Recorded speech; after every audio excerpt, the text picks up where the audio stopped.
In the last section of this course, we developed a basic web page using tables and inline style attributes. You might recall we styled table borders, fonts, headings, and background colors. You may have noticed this process was quite inefficient.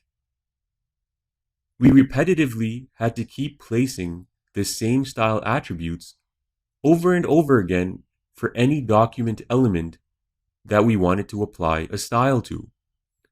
For example, if we wanted to change the font color and typeface of text in 3 separate areas, we would need to change the font face and color attribute in each instance.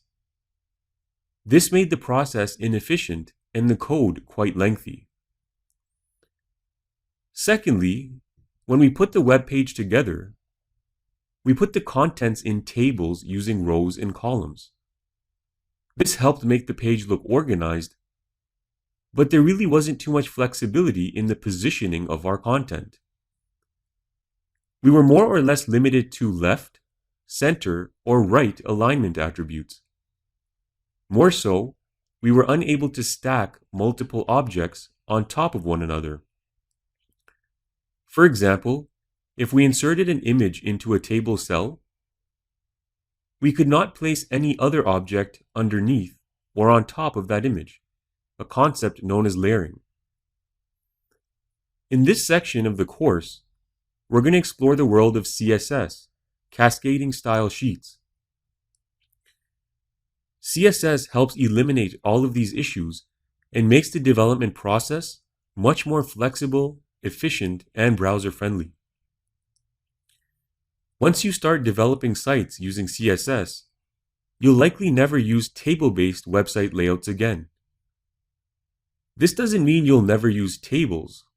Tables are still an excellent way to lay out tabular data, but you won't be using them for layout and styling your website elements and content.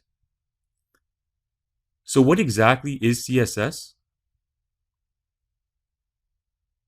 Think of a cascading style sheet as a list of style rules that you can refer to at any time to format your text, images, tables, and just about any other object on your web page.